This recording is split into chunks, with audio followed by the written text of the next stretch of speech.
So welcome to the show, Liesel and Robert Schwartz.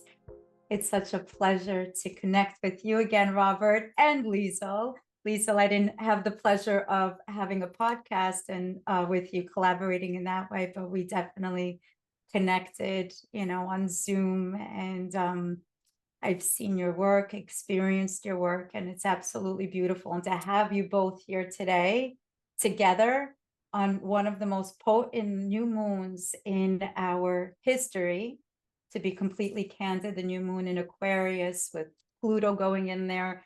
And there's the sun, the moon in Aquarius, but it is innovative, it is futuristic, it's healing, it is way above our time, and it's the big awakener. And that's what I believe the two of you, individually and together, are here on this planet Earth, that you're doing so gently, compassionately, with love, is the awakening. So welcome. It's a great honor to have you and to have this conversation with you guys today. Yeah, well, I enjoyed the conversation last year so much I had to come back again.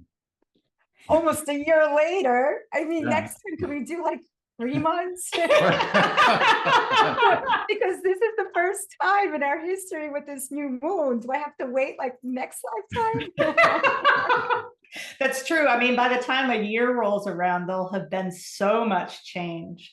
It really is just accelerating and accelerating. So I think even in 3 months, we'll be living in a really kind of in a different world. Totally. So can you tell our viewers like a little bit about yourselves and how you basically not even awakened? This is from the moment of your birth. I know, Liesel, you probably were awakened, and Robert, I know you went through certain things that reminded you of everything that you know already. But if you don't mind, like if you can share that with our viewers, I can listen to it over and over and over again, because each time I hear something brand new and I'm inspired. Yeah, I'd be happy to. So I'm the author of 3 books about why we plan big challenges for ourselves before we're born. So the books are an effort to give meaning to suffering that to most people appears not to have any meaning. And I'm a hypnotist. I do one kind of hypnosis only. It's called a between life soul regression, in which you can find out what you planned for this lifetime. So what happened for me, I was in the corporate world for a number of years. And then back in 2003, I had a major spiritual awakening. And a number of things happened, the most important of which, I had this experience of divine unconditional love for every person I saw. And it changed everything. It changed my understanding of who and what I am, who and what everybody else is. I understood from this experience that we're made from unconditional love, literally, and it just changed everything. So I left the corporate world, started writing the first book. 3 years later, Your Soul's Plan came out. Now I have a completely different life and a much more fulfilling life with my soulmate, who's sitting next to me here, and we get to teach together, which is just glorious. Yeah. And when you were saying that you were walking around and you just viewed everybody as unconditional love, was that always the case before 2003? Like, it's like what transpired to that moment of awakening? That never happened before, and nothing quite like that has happened since, actually, although there have been other spiritually transformative experiences. But that, I think, was very much a part of my pre-birth plan. I think it was planned specifically to happen at the age of 40, which numerologically is very significant. And Yes. it was a transition for me. It was spirit tapping me on the shoulder and saying, okay, it's time to wake up now. It's time to leave the corporate work behind. That isn't really what you came here to do. Start writing that book that you're thinking about writing, about how people plan their lives. We'll help you with it, but it's time to get going. And it certainly had that effect. Wow. Even numerologically, 2003, that's a number 5. Right. That's the mission on the planet, with the year, and that's of great change. So really, yeah, it was a I great didn't know that, actually. Okay. That's vata energy, like great change. It's like a house with no roof. And you probably, like you had no other, I don't want to say another choice, but it was like the wind took you to that place where you needed to be. That's amazing. Yeah, I Absolutely. mean, I could have, there was fear, of course, associated with making such a big life change. And I could have used my free will and given into the fear, but I just knew intuitively that that would be disastrous. And there was just no way I was going to do that. Did your parents have this ability, or any family members, like were they open, like for esoteric and the metaphysical world, or Not really. There are a couple She's she's laughing. I'm like, that's very generous to say not really. There are a couple distant relatives who have a little bit of interest in metaphysics, but pretty much everybody else and everyone in the nuclear family they are as mainstream as anybody could possibly be. And I think this is part of the plan as well. And we play different roles for each other. I think I let them know that there's a world outside the one that they live in, and they get to glimpse this world through me, and it's broadening, expanding for them, even though they don't choose to live it themselves. And what they do for me, they're very, very good at manifesting abundance and being happy. And I think they model for me how to do those things. Hmm. in like working in the 3D world, like with that type of thing? Yeah, Or yeah. My brother-in-law is very, very good at succeeding in the 3D world. And both my brother-in-law and my sister they're very good at being happy no matter what happens. They get down in the dumps like anybody else, but they turn it around very quickly. And they do that so skillfully that, it's something I'm watching and thinking, okay, what can I take from this and apply to my own life? I'm pretty sure that's why we agreed to be in the same family together. Tell her what your father said when he read your book. Oh, so it's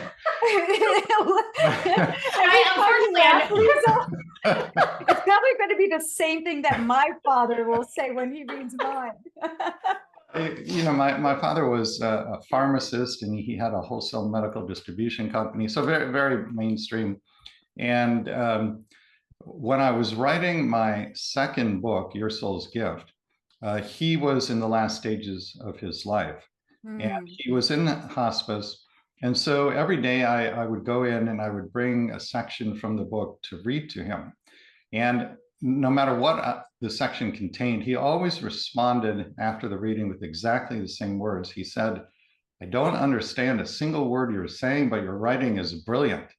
And, and but those two parts of that statement don't exactly go together. So I just had to laugh every time I heard that. But that was him trying to be a good dad, even though he had no clue what I was doing. He just didn't understand it, but there's no reason he should have understood it. That wasn't his life plan. Yeah, but I'm sure his soul understood it. His soul definitely understood it. If because words have energy, and your writing is absolutely brilliant. It is. Thank you. It is. It's poetic. Like, it's actually yes, I've listened to the audiobook, but I needed to have. It's very thick. Those books are very, very thick. Yeah. But I needed to have the actual hard copy as well. And there's something about the way that those words are being put together. It's as if it's almost like it's an activation, if that makes sense. I think there are light codes. Right. I'm not putting the light codes in intentionally. I have no understanding of how it works, but I think they're in there. But what's interesting, I've spoken to my father a couple of times since he transitioned back to the other side. And the first time I talked to him, he said something, they must have shown him in the Akashic record the process I go through in putting a book together, because he understood it, not just the content, but the process. And he said something like, the way you're combine all these huge pieces of information, it's just amazing. And that was very healing to hear that from him. And actually on a soul level, his father, who unfortunately I never got to meet because he passed away before Rob and I met, but on a soul level, his father was actually really instrumental in the book. So I think he really did get it on a soul level, because tell just briefly the story of, of contacting your father one day, and then the next day, like, reality kind of shifting dramatically. So this is a I powerful. love you guys. Like, oh, tell this story. Tell this story. I can't. Yeah, like I feel like we're like at our family dinner. Like it's like Thanksgiving. I'm like, okay, tell the story again of this. Like, I love. That's why. Please don't make me wait another year, Rob. Liesel won't allow it. Okay. All right. So what happened was, when at the very end of his life, he was in intensive care on a ventilator, and the doctor told us. Oh, I'm thinking of a different story. I'm thinking of the story, but that's a good story too. There's a lot of good stories. Oh my God. We'll get to that after dessert. I'm thinking of the story where you contacted him and he talked about he was having all these financial problems, and then so because that's how he's instrumental in the I see what you're getting at. In 2003, when I left the corporate world and decided to start writing Your Soul's Plan, I moved on intuitive guidance from Chicago to Ashland, Oregon, where I had never been before, and I literally didn't know a single person. And I didn't really have any money. And I got out there, and I was staying in a motel room, and I had no idea what I was going to do. I couldn't really afford a place to live. I was totally on my own. I just felt guided to go there. And I had a good cry about it, actually. And then I called him just to say hello. And, a few weeks earlier, he had said something to me about having some financial issues. So in this call, all of a sudden, he announces to me, he says to me, I just sold some stock in the stock market, and I've got all this money that I don't know what to do with. Do you need any assistance? And not only was that a complete reversal of what he said a few weeks earlier, wow, but what I sensed was that I had actually shifted timeline, shifted dimensions. I had moved to a timeline in which he would be able to help me financially while I wrote the book. I have no idea how this happened. I don't understand things like that. This is way beyond my pay grade. But there was this sense that I had jumped timelines, and it now was possible for him to help me write the book, and he did. He made it possible. What did he do? He helped me financially while I was writing it. Wow. Yeah, I know. That's huge, because when you're writing a book, like before we hit record, we were briefly speaking, and I was saying that I'm in the midst of writing now, and you do go into this hermit archetype where you have to press pause.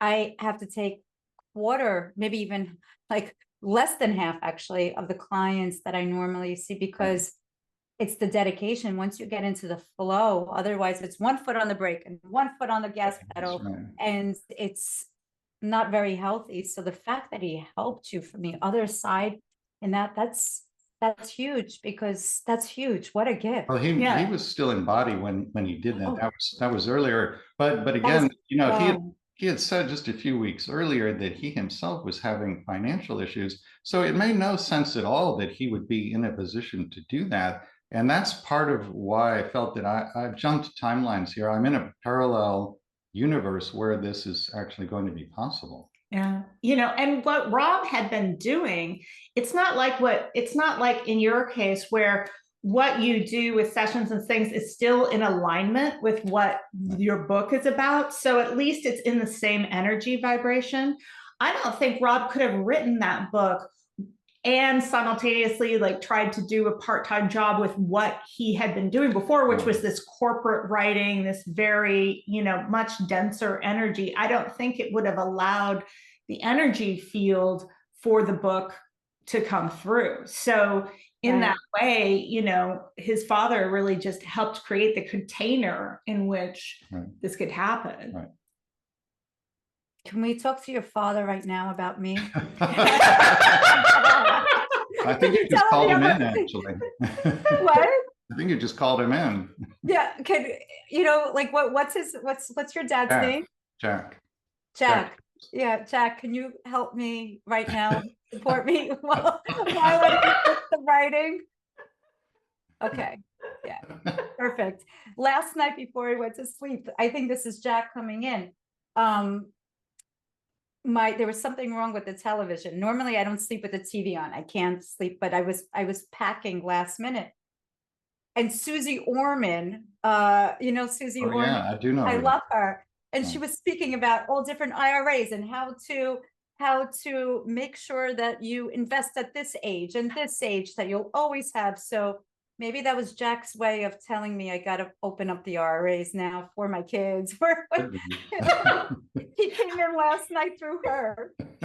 Well, you know what's funny is actually before I started channeling, which really was during 2020.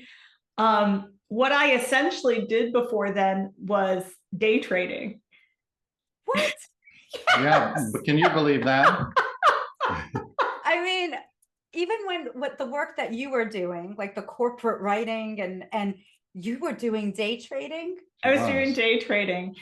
And so I know a fair amount about financial things. And so what I'll say, and I'll say to the viewers too, the one thing, if you qualify to make contributions, this is so outside what this talk was supposed to be, but if you qualify to make contributions to a Roth IRA, that is the best thing you can do, because a Roth IRA, now, if you make too much money, you can't contribute to a Roth IRA, but if you don't make too much money, then you can. And the beautiful thing about a Roth IRA is all of the money that it makes is free from any capital gains taxes, etc. And that's just huge, especially, you know, if you're keeping it and investing it in something that does well and over a long period of time, then you don't have to pay taxes on what it makes.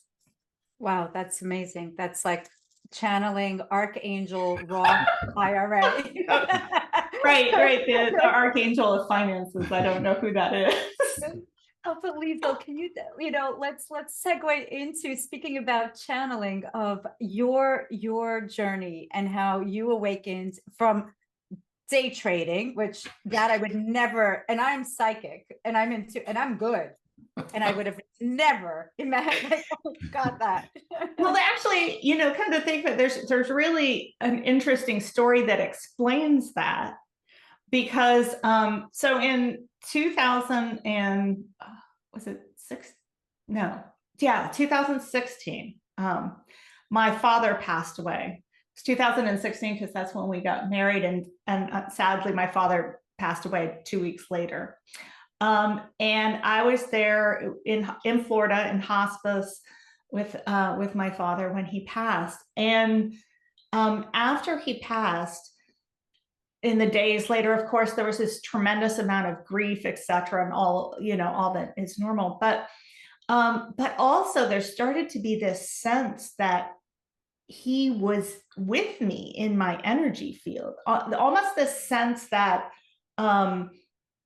he had merged a little bit of his soul had merged with my soul. And I kind of checked in and I was like, hey, you know, I checked in with my internal guidance, like, hey, is this okay? Is this, you know, a good thing? And there was this sense that, yes, there was this was a good thing. There was a way in which we were each helping each other. He very much still wanted to live and be embodied. And so that sense of passion for life, that was good for me in my soul, because I've always felt like I'd be okay with going at any moment. Like I'd be right. I'm like, oh, okay. Yeah, I want to go back home to, you know, what I know on the other side. And that, you know, that I could give him this opportunity to kind of still experience some being physically alive. And what was so interesting is as the weeks and the months went on, I had to learn a little bit about the stock market because my sister and I inherited some stocks and things from him. But all of a sudden, and he was absolutely fascinated by the stock market. That's what he did. I had no interest in it whatsoever. But after this event and this feeling of his energy merging a little bit with mine, all of a sudden I became fascinated with the stock market. And that's when I basically, started essentially becoming a day trader. Prior to that, I'd made jewelry and done art. So I've done a lot of different things in my life. But yeah, I think that was a big component of it. Absolutely. It's, now when your father passed in 2016,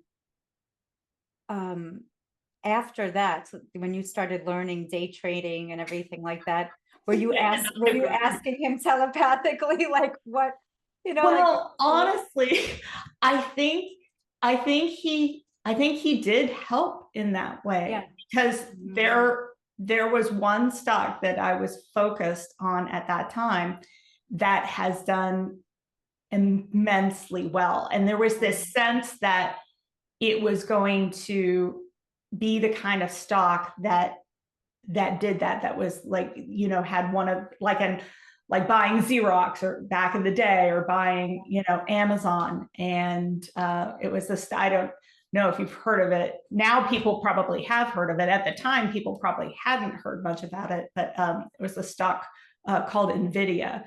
And so it's a big like AI stock and stuff. And so I do feel like he kind of like was like, pay attention to this one stock. So now I'm like, oh my gosh, why didn't I, I bought some of it, but like now I'm like, why didn't we just put all our money in that? Why didn't we put our money in Zoom? Well, Zoom went up, but then it went back down. Yeah. Got it. But anyway. But when did you start channeling the beings of light? When did that awakening happen for you? Yeah. So how that progressed, you would think that I was a channel when we met because of what he does, right? And then so it makes sense, like, oh, you'd meet a channel and fall in love. I was not a channel whatsoever when we met. And at that time I was doing the art and the jewelry and really, really very, very challenged with OCD, obsessive compulsive disorder. Obsessive compulsive disorder has been my biggest teacher and my biggest opener, basically in life. We teach a lot in our work, in our workshops, about how your greatest challenges are actually, what causes this evolution for you in life. And for sure, that has been OCD for me. And so when we met, I was struggling with OCD much more, and working with an OCD therapist, working with meditation. I was practicing, present moment awareness, and I would have these what I would call energy rushes. I would get really, really present, and I would accept whatever it is that I was experiencing, including very difficult anxiety. And then all of a sudden it would just like, it's like something that was extremely painful would just break open and transform. And there would be this huge amount of energy that would come in, and it would just feel blissful. But that would tend to only happen for, seconds at a time. And so time went on, I was, working with those energy rushes that kind of gave me, the hope to keep persevering, etc. And then the pandemic hit, And one of the main topics of the OCD is around germs and contagion and things like that. So, Oh boy. yeah. So you can only imagine. I mean, the Yeah. pandemic was scary and kind of terrifying for everyone, but it was like waking up in literally my worst nightmare. That's debilitating. Yeah. It probably felt debilitating. Right. It did. And it felt like what I was dealing with was literally like orders of magnitude beyond the skill set that I had. And I had developed a really good skill set. And I was like, I have no idea how I can function in this new reality. And the only thing I could think to do was just surrender, to just kind of get into that space where I had experienced those energy rushes, which was essentially through surrender. It's through basically accepting whatever is right now, including any thoughts, including any emotions, any sensations, just allowing it to be.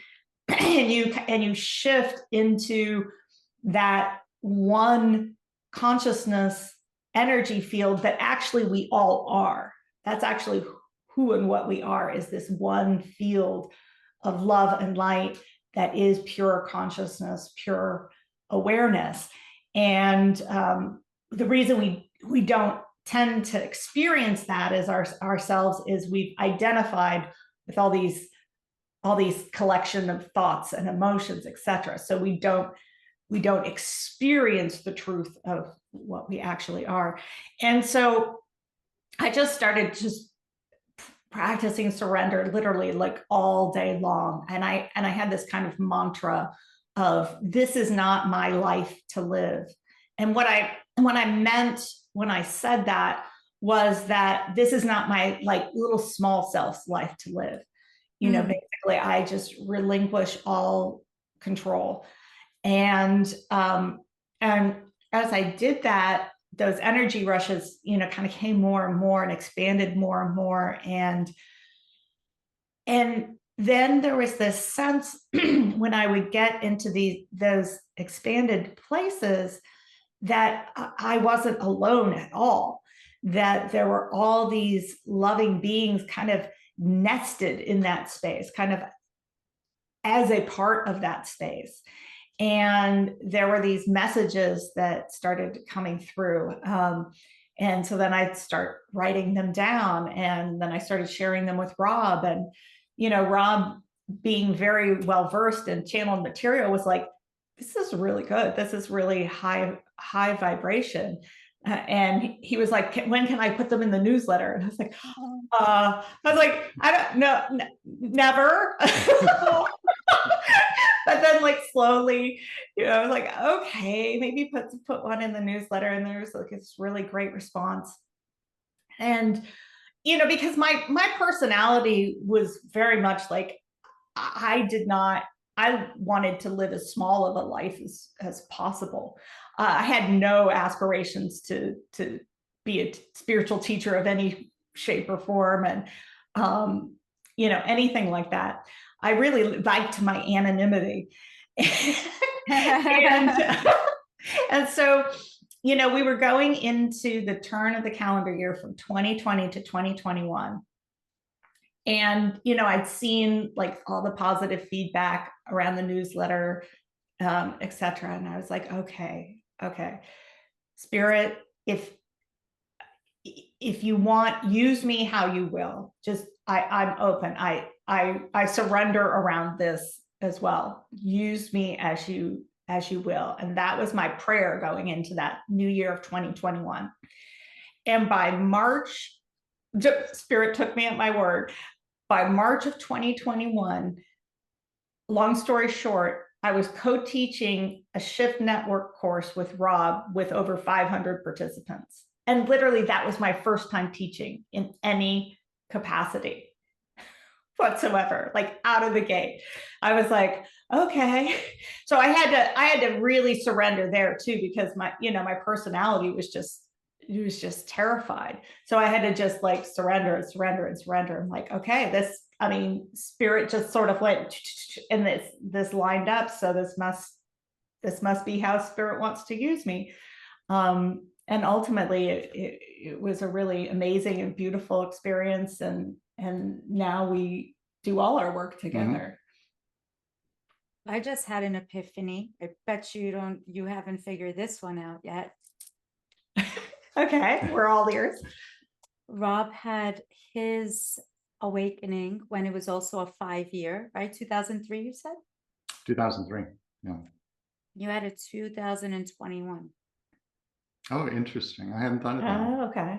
Yeah. Oh, as you're speaking there, like when you're speaking, I see everything in I feel everything in vibrations. When I say, I see, I sense, and as you're speaking and you said March 2021, and I'm like, right away, they showed me the parallels, the synonymous of you and him, of having the aha moments. Wow. It was of that number 5. It was like just serendipitous. Can't make this SHIT up. I mean, it's like, that's the way the universe speaks to us, right? Through symbols, through numerology, through metaphors, and everything like that. I love that. Thank you so much for sharing that. It's I love how you said it's in the moment of when you're surrendering, and of all those like challenging moments, they're actually catalyst for us to awaken, why do you think there's so much suffering though that's happening in the world at this moment in time? I mean, I know there always was since the moment like of a different suffering, but now I think especially like it's almost like in order for us to move forward, we're kind of going back a little bit too. Like, what do the beings of light say about that? Well, there's a great channeling from them called that's about ascension and entitled Ascension. And what they talk about is basically it's kind of like an infection coming to the surface of the skin of humanity, almost like a boil would be, or drawing poison out of a wound, and that's what we're seeing right now. We're seeing the infection, we're seeing the pus, we're seeing the poison, and we're focused and keyed in on that. And so that seems really bad and awful, but it's being purged literally from, collective humanity. And what they talk about too in this channeling is, it's important to focus not on the poison, but basically on what is the love and light that is coming through, in place of the poison, and to also not be in a fight stance with the negativity in the world. Anything that you fight, you really actually are adding to that negative energy. You're just holding this, you're shining so much light that it just illuminates everything. It just illuminates the pockets of darkness till eventually everyone else can see that light as well. There was in that particular channeling, there was a sense, there was Jesus or Yeshua came through, and he talks about, I forget exactly what he says, but he talked about relentless love. And I really like that, just relentless love. And that was the sense of his energy. It was this ferocity of love. It was so intense. It was like literally you could throw anything at it and it would just burn it up in love. And that is, I think, what we're learning to do here is like to turn on that internal fire of love so strongly that literally that's what happens. You can throw anything in it and it's just incinerated in the fire of that intensity of love.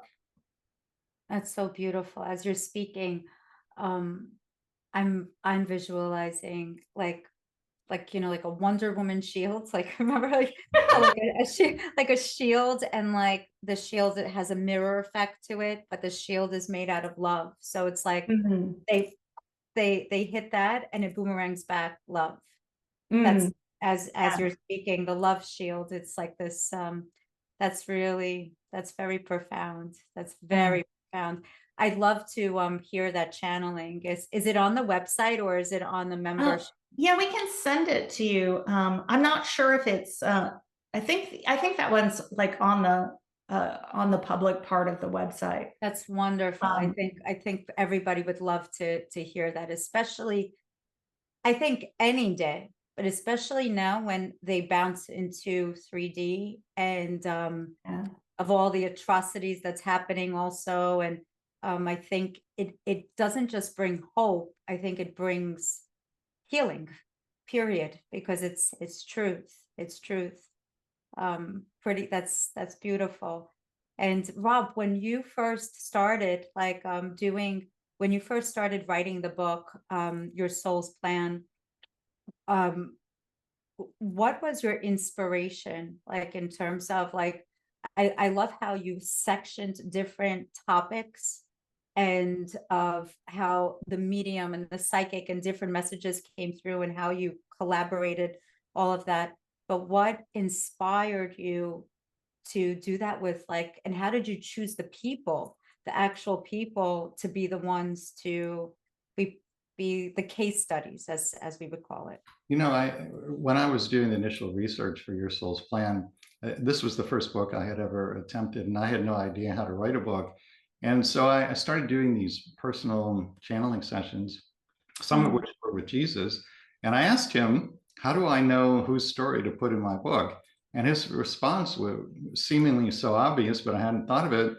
He said, whoever story interests you the most, your interest is your guidance. And so I followed that. I love that. Yeah. I love that. And through the discovery of your own past life, was that it that inspired the writings? I did learn some things about my own past lives, but that wasn't really the motivation or the inspiration. It, we can ask the question, where did the heart's desires come from? And I suppose there are many answers to that question, but in my belief system, they come from God or source. So I believe that God planted in my heart the desire to write these books because I was bound and determined to do this. It didn't matter what the obstacles were. I was going to do it. And it didn't make any sense because I had no reason to think that anybody would be interested in reading a book, the premise of which is that we plan our biggest challenges. It was completely removed from my mainstream background, but I just felt this burning desire. I knew that I had to do this. Well, tell the story about how when you were struggling with a sense of meaningless in your corporate world, you tried different things and then you went to see a medium. And I think that was really instrumental. That was important too. So when I was doing the corporate work, I knew that was wrong for me and I had to find my calling. And coming as I did from a mainstream background, the first things I did, I went and took the Myers-Briggs and got career counseling. And, that was interesting, but it didn't tell me what to do. It certainly didn't tell me to go write a book, the premise of which is that we plan our lives before we're born. With mediums. Yeah, with mediums. I don't think that was like, we had to put in A, B, C, or D. I don't think that was that's not in there. No. And then, I went to all my friends and family and I said, I'm really unhappy doing corporate work. I don't know what to do. What do you think I should do with my life? And invariably, there was one of two responses. They would either literally shrug their shoulders and say, I don't know, or they would advise me to do whatever they were doing for a living, which was totally unhelpful. So I thought, I've got to stop seeking these mainstream places for answers. I need to do something really different. And I thought, why don't I go see a medium? I thought it was my own brilliant idea. It was probably coming from a guide, but I didn't know what a spirit guide was at that time. So I went to have my first session ever with a medium. This is in May of 2003. And the first thing she said was, your spirit guides are here. And I said, what is a spirit guide? So she had to explain that to me. And then she said, they would like to speak directly with you. She started to channel them. And the first thing they said right out of the box was, You planned your life, including your biggest challenges, before you were born. And I said, well, why in the world would I have done something like that? And they had a really good answer. They went through my challenges one by one, told me why I had planned them. And the compelling thing about this was that they knew what all of my challenges had been, even though I had not told the medium anything about myself, and I had not told the guides anything about myself either. So that just blew my world wide open. And when that session was over, for weeks afterwards, I was thinking about this idea of pre-birth planning. And for me, it was very healing. It allowed me to see deeper meaning for the first time in my own challenges. And that led to the thought, well, if it can create a healing for me, it can create a healing for others. Why don't I write a book on this subject? It's even, I mean, that book changed my life. It validated so much of everything that I've already known, your book and the other OG, Dr. Brian Weiss, he's in 1989, I read his book. I had no idea how even his book and You Can Heal Your Life was at my house. My mom is in hematology. My dad's a quantum mechanics, physics, like why do we have these books here? It was after I read his book, I felt like I was understood. And then later on, when I met him it was the year 2000, things came. That's when I became a hypnotherapist as well. And then later on, when your book came out, and I read your book right away as soon as what was the year when it came out? 2007. Yeah. It was originally titled Courageous Souls. And then the publisher picked it up and changed the title to Your Soul's Plan. Right. Okay. I read it when it was Your Soul's Plan. That was after I had my son. And it brought so much healing in my life because, as you know, my first child, she was born blind, right? I mean, she could see, she's my miracle. And then when my second child was born, he also needed surgery, not on his eyes, but 6 weeks later on something else. And there was not one moment where I thought like of victim mentality, like I just knew with 100% certainty that these kids, these souls, what appears to be kids, but we're kids also, right, of the universe. I'm like, I'm going to do whatever it takes. I will knock on every single doctor's, Eastern, Western, to help these children. And there was not 1% of doubt. And when your book came out, that was when he was born. And I started reading, it was almost like it solidified another layer of everything that I was practicing. And I think it was just brilliant. So I thank you, because Your Soul's Plan was your soul's gift to me. Which I know that's the other book, but still, it truly is. And I think like we all, there's no such thing as coincidence, it's divinely appointed when you need it, and the right people, and energetically you become connected, whether through the book or how we are right now. It just feels like home. Yeah, right. Yeah. Well, thank you. Thank you for saying that. I really appreciate that. Yeah, it really, and you're welcome. And because I'm speaking for myself, but I think I'm speaking for a lot of people, and a lot of people that are even afraid to even come out of like really strict religious sects, like as well, that have been living under oppressive ties and of things that come down the lineage as well. And maybe they still fear coming out of like, because if they do, then the fear of being punished. But I think the truth speaks for itself. And I think deep inside what that does, it's like plants a seed of healing, no matter what. And eventually they'll open up and blossom. So I think it really is the majority of people, and whoever's blessed enough to read that. And if you haven't read it, guys, get those books. We're going to have everything in the show notes, all all of the information, all of the information. So I want to speak also about and bring up of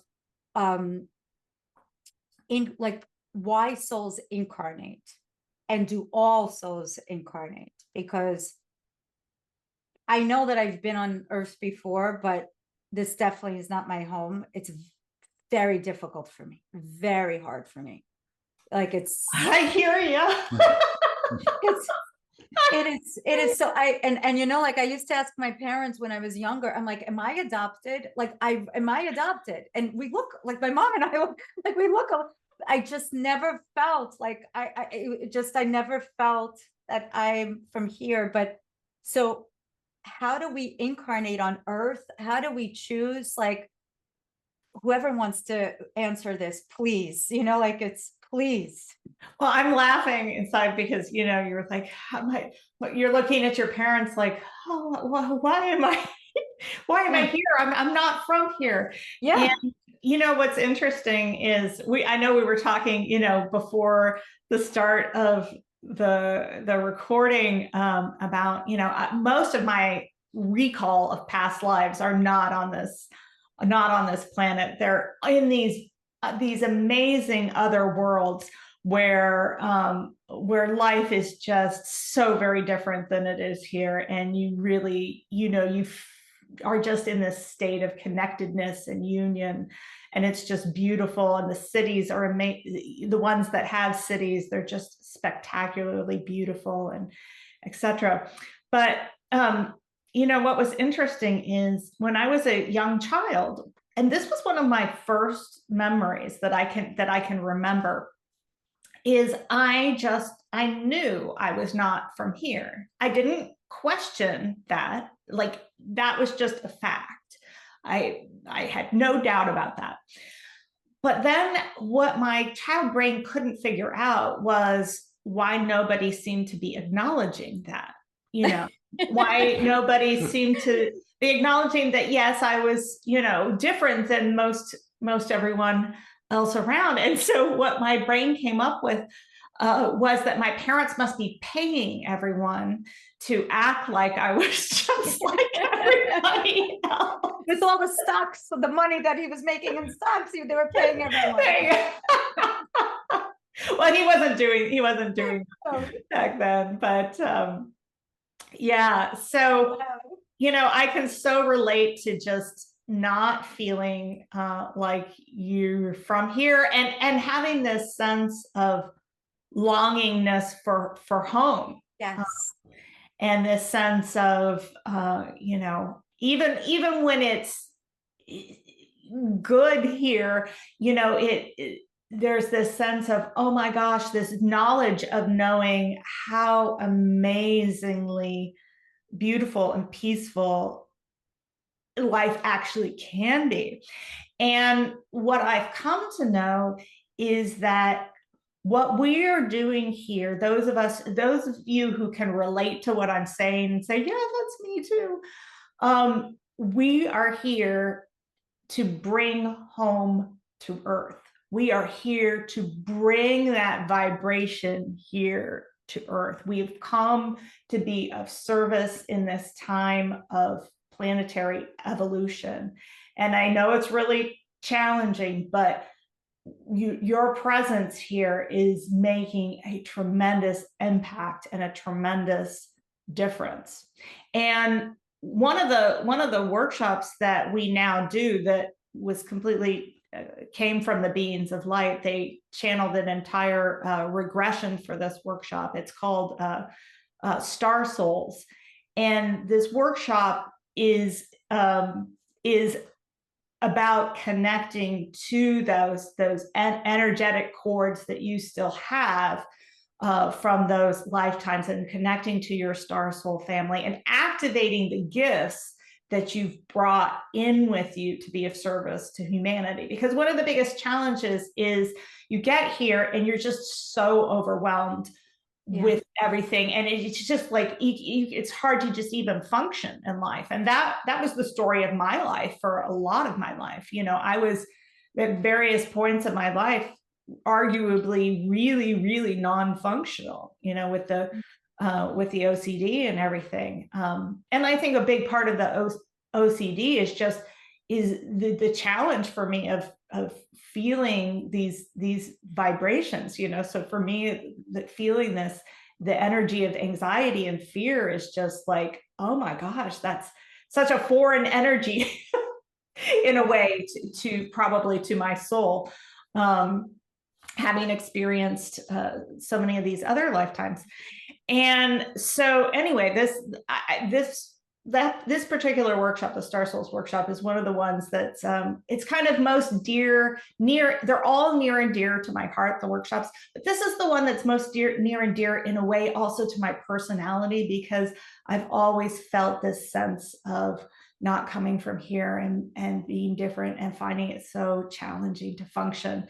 And you know, there's really some powerful energy that comes through in this workshop, and people have had some really amazing transformational experiences, and you know, they really help give answers in terms of like what can people do to support themselves here in the vibrations of Earth. And it's just really it was really also kind of like this special, fulfilling thing also to my personality, that my personality was able to step aside enough to allow that regression to come through from the beings of light. And that now I have this opportunity with Rob to help other people who can relate to feeling so foreign here.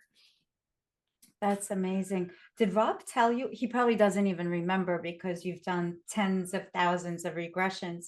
But did he ever share my experience? No, right? I wouldn't do that just for confidentiality. I know. Yeah, he's really good. He's really serious about that. No, so am I. No, I'm really, yeah, absolutely. So can I share something about my Absolutely, experience? we'd love to hear it. And I cannot wait to do that. I think Rob or you mentioned about the Star Souls, and I can't wait to do that.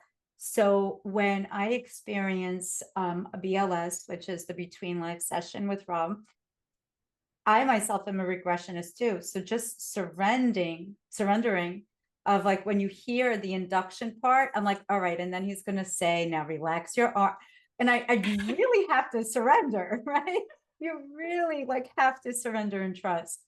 So, Rob, maybe can you take the viewers and the listeners of when you're about to do the BLS, like what, not the induction, but when they go into a life and then they go in between, what happens during that point? And then I'm going to interject of what happened with me. Okay, so after we go through all the preliminaries, they go into a past life. It's almost always a past life that had a big impact on the plans for the current lifetime, or is in some way thematically related to it. You go through several different scenes in the past life. The last is a death scene. Leave the body in the death scene and cross back over to the other side. At that point, usually a spirit guide shows up, tells you whatever you need to know about the past life, and then takes you to your council of elders. Those are the beings who oversee your personal evolution. They know literally everything about you. You can ask any question, and if it's for your highest good, they'll give you an answer. Perfect. So, I mean, this is, and by the way, everyone, Liesel and Rob are having a BLS, like beautiful, like what, just tell them a little bit about that for just a moment. And then I'm going to tell you about my, well it's actually starting something soon, right? Yeah, it's actually a BLSR. Excuse me. So we're having a BLSR one-day workshop, group workshop on, is it May 5th? May 5th. May 5th. Okay, amazing. Yeah. So May 5th or March 5th? May 5th. May 5th. 5-5. Another 5. Another 5. 5. Yeah. Oh my God. You can do it either as a private session or in a group workshop. It works equally well either way. Absolutely. So when Rob took me through that, and I actually don't even remember the past life. As right now, I don't. And when it was the death scene, and we were going to go to the Council of Elders, we bypassed that. There were no the Council of Elders weren't there. I went straight to the star system, straight there.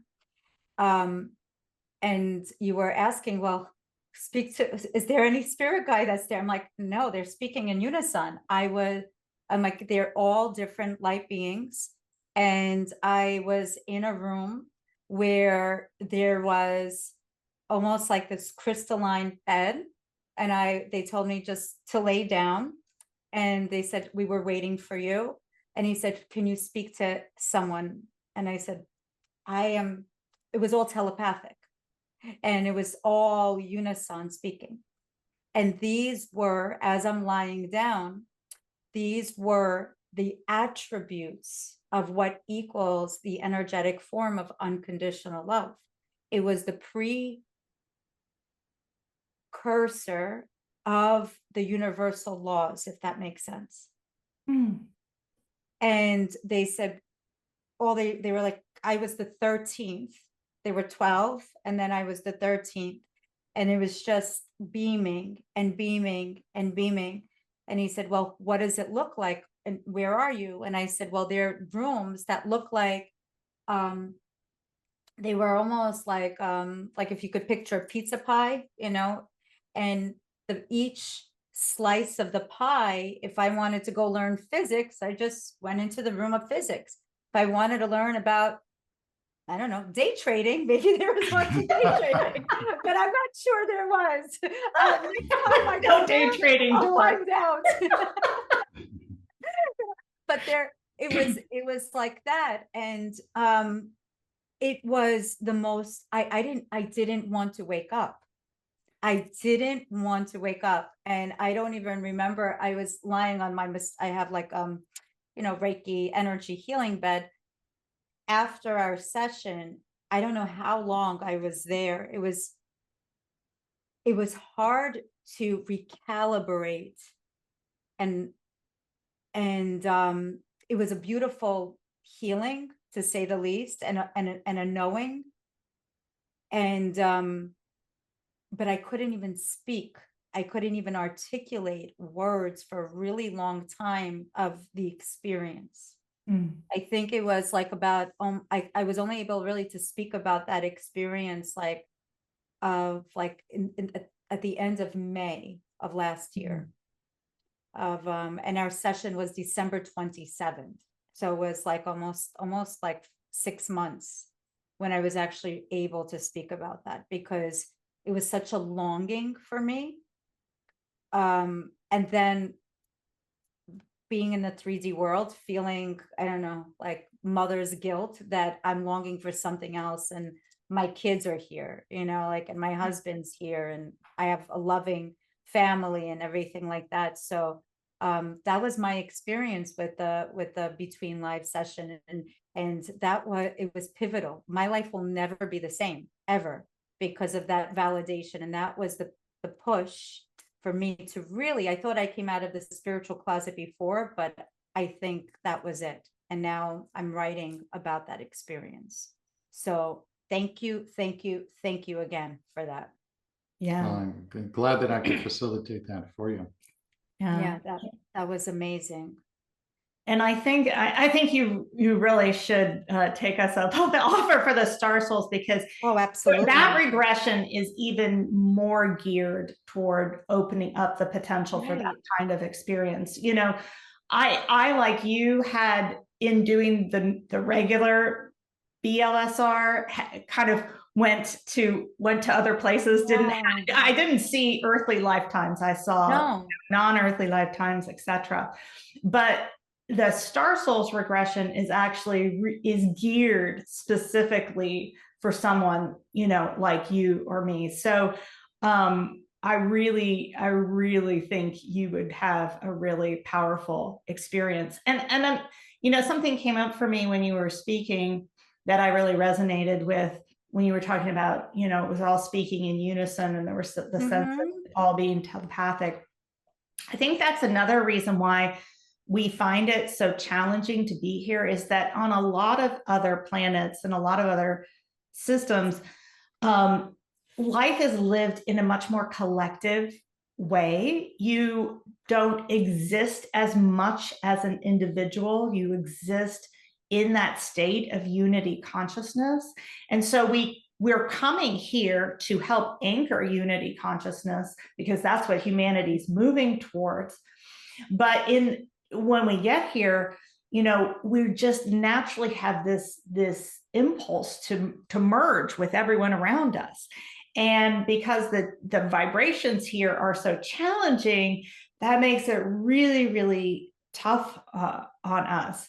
And I've always considered myself, well, once I finally knew even what an empath was, but I've always been what might be called an extreme empath, always able to just feel everyone and everything. And the beings of light have done a lot of work with me and given me tools and etc. to help navigate the world in a much better way. And we're actually teaching a course with the Shift Network for empaths and sensitives that starts on March 14th. So I think when this airs, there'll still be time to sign up for it. It's really going to help people learn to channel that power of attunement that you have, which is this natural capacity to merge, and learn to merge kind of in different ways. So you're merging more with source within, you're merging more with the energy field of your guides. So you're going into situations in life much more resourced. You know, it's interesting. You had I forget what the image you had was, but there's an image that the beings of light have recently given me. Oh, you were talking about the beautiful shield that reflected love shield. light. I'm calling it the love shield. Well, so the beings of light, you know, they're always saying it's not about necessarily shielding, because you're not wanting to block energy. You don't want to block the flow of energy, but it's like the following analogy. If you have a hot spring, an internally fed hot spring, it's where that water is just so hot and bubbling, and then snow falls on that hot spring. You think of snow as like heavier, denser energy, right? What happens to that snow when it hits that steam and that water? It just melts. And then what is it actually? It seems so very different, right? Than the hot water. The snow seems very different, but it's actually the very same thing. It's actually all H2O. So all energy, even negative energy, is ultimately source energy. Yes. It's just, it's been contorted or condensed down. And so when you start to really work with, you know, this beautiful field of energy that we all are, that is the infinity of the universe, then you can start to be basically this way in which that any energy, negative energy, just kind of melts as it enters your field, because there's so much warmth generated, there's so much energy generated from within, that it just, you know, unwinds everything back to source. That's beautiful. That's really, really beautiful.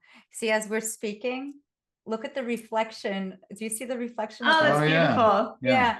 But that's actually, as we're speaking, the sun is coming in this way, and I like shiny things, blingy bling. So even my mic is blingy, you know? So that's so cute. Yeah. So it's literally reflecting from there and onto like But there it is. Yeah, there it is. And but it's moving, which is really, it's moving slowly. Do you see? Yeah. I'm not touching it. You know, one of the things that you can do to like bring yourself into the present moment, and also to recognize like the miraculous beauty that there is all day long is to start to pay attention to light and how it reflects off of objects, etc. If you start to watch that, you will just see all this amazing beauty around you all the time. The beautiful way in which, you know, the light just reflects off of this coffee cup, and just looking at the subtle colors in there, etc. It's like there are these little gifts that are all around us that we don't pay attention to because we're in the thinking mind. But when you start to pay attention, you're like, oh wow, that's really beautiful. And then that being present and the experiencing that starts to really, you know, open you up and, you know, raise your vibration. Absolutely. I have oh my God, I could speak for hours and hours, but I have a plane to catch. But oh yeah, but I want to ask a few other things that really, if I'm interested in that, I think will bring so much depth for others as well. Dimensions. You just mentioned the word dimensions, and can you elaborate a little bit more on the different types of dimensions and where we are physically living in, and, you know, for everyone, how it has been shown to you? Well, do you want to talk about dimensions in terms of how they pertain to, it might be interesting to hear how they pertain to ascension. Yes. So my understanding of what's happening with ascension is that we were originally in the third dimension, or what really should be called third density, and we've moved now into fourth density, and we're on our way to fifth density, which is a vibration of oneness and unconditional love. So we're basically going home while staying in a physical body. My understanding of the dimensions, and then I'll let Liesel speak, they're like Russian nesting dolls. You know those dolls where there's one, a bigger one, and then a bigger one. So Matryoshkis, they're called. I'm Russian. There you go. Oh, excellent. That my whole house was filled with them. All right. So third density is contained within fourth, which is contained within fifth, which is contained within sixth, and they just vary according to vibration or frequency. Oh wow. I think of them as like gel layers. Like, so I used to be in theater, and when you had like a theater light, you could put what's called a gel in front of it. It's like a film or something like that, that then, you know, changes the light to the color of the light of the gel, etc. And so in that way, you have source energy, right? That's the one deepest dimension of where we actually our true nature really exists. And then I think that the various dimensions are like these gels or these layers in front of that. And as you, like he was talking about, as you shed density, that's like shedding one of these gels. That's like shedding something that is filtering that source energy that's back at the very that's the emanation point of the light. And so as beings evolve in different densities, they're getting closer and closer and closer to just being totally only source energy. Wow. And what about parallel universes? What is that? Is that living in, is that existing in two different dimensions? It's not something I know a great deal about, but it did come up in some of the channeling sessions. Oh, okay. The analogy that Jesus used to explain to my human brain was that he said, if you think of spirit or the soul as being the trunk of a tree, and the limbs are parallel views in parallel dimensions. So what actually happens on a real tree? Well, limbs grow and then they age and they wither and they die and they fall off. and the new limbs grow, and that process just keeps going on while the trunk remains standing. He said that's essentially what's happening with parallel selves in parallel dimensions. There's just this ongoing cycle of birth, aging, followed by death, and then birth again. Beautiful. So this is a question for both of you, what would your higher selves give the advice to your teenage self that you were? If what would, because they say, what would your present self say to your child self? Well, what would your higher self have given it? What kind of advice would they have given when you were a teenager? Well, so that my response makes sense, I'll share with your audience. I grew up in a very dysfunctional family, and there was a lot of abuse from my mother, who has mental health issues. So if we're talking about the me in my teens, that was the low point of my life.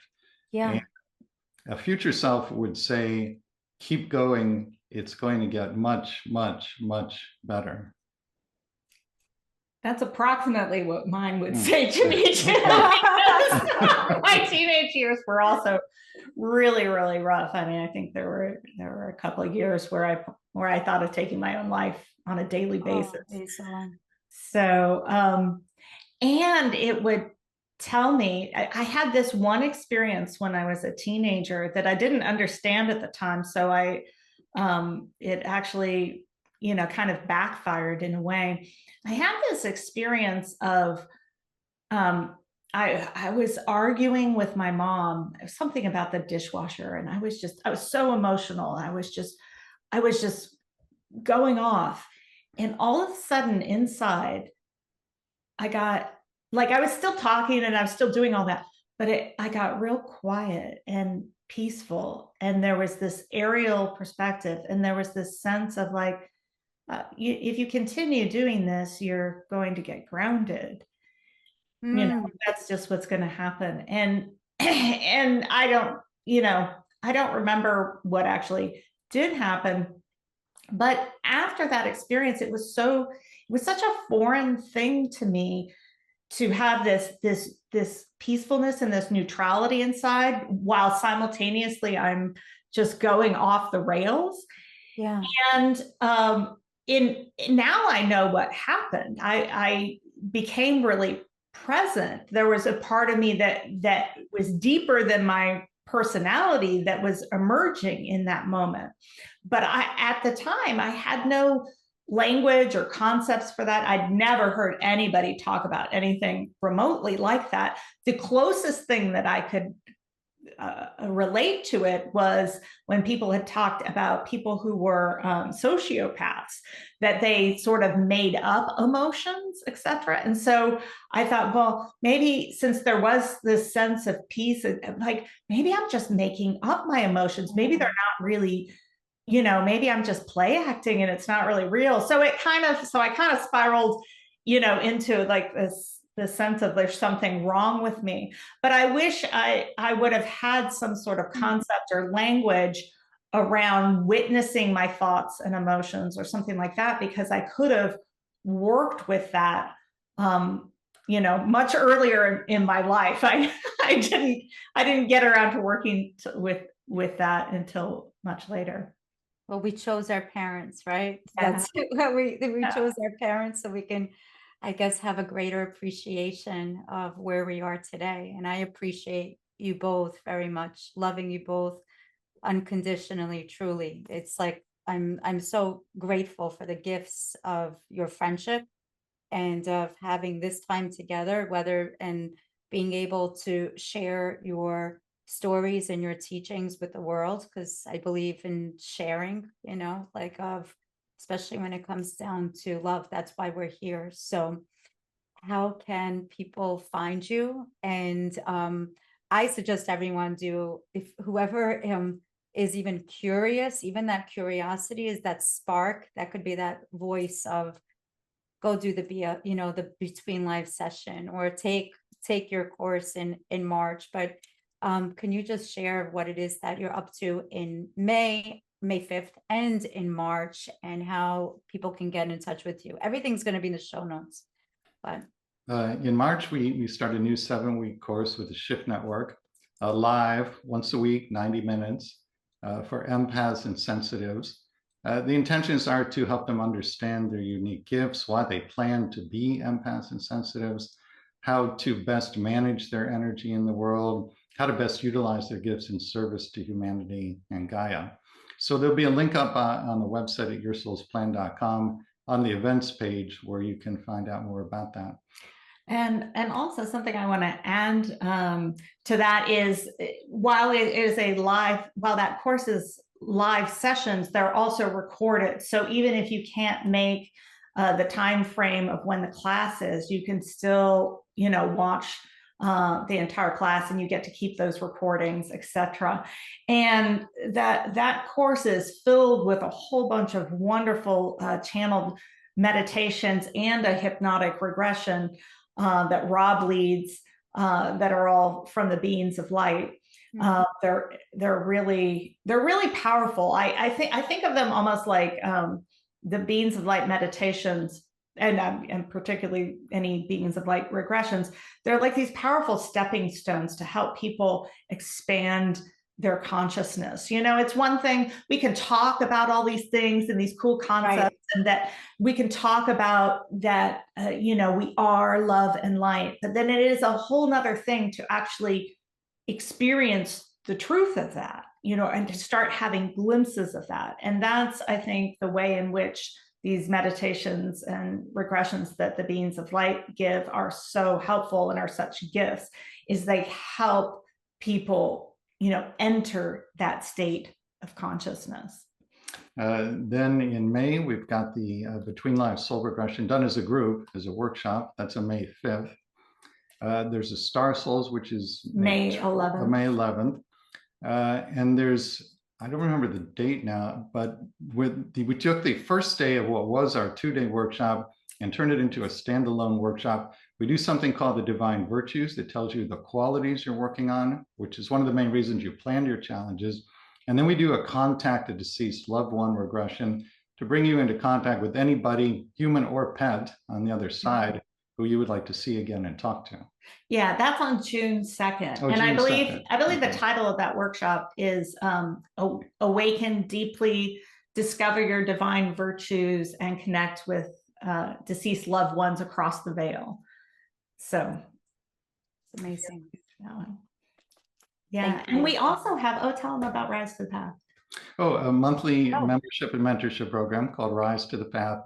It's a community of really open-hearted, deeply loving people who just support each other on the spiritual path. There's a whole page at yoursoulsplan.com with information. Yeah, it's an amazing community, and we record the sessions every month, and so those are all up on the last year's worth are up on the homepage. So you can go back and watch previous recordings. There's almost always a Beings of Light, generally spontaneous meditation, and those are excerpted, so you have access to a whole bunch of different meditations you can work with, and all the Beings of Light channelings, etc. So there's a bunch of resources when you're a member. It's beautiful. So this is like, I have a membership too. Do you want to know the name of it? What? The dyslexic version of Star Soul. It's Soul Star. Like that's oh, that's great. Isn't that funny? Like I'm like, oh my God. It's a beautiful thing. And I do the channelings there too. But I love that it's serendipitous that's the opposite name of what that is. That's great. So cool. So cool. There's so many connections. Yes. Yeah. Thank you so much from the bottom of my heart. I love you guys so much. And until next time, don't make me wait a year. Okay. All right. Okay. I'm like, just choosing. You think I'm just really busy here. I'm busy too, but but you know what? Everything's in divine timing. So love you guys, and namaste. Yeah. Namaste. It's really been so much fun. It's like I just feel like we've gotten to hang out on the couch with a friend. Yeah. I know. I just wish I made you some food to share. I wish that too. Thank you so much. You're welcome. Thank you. You're welcome.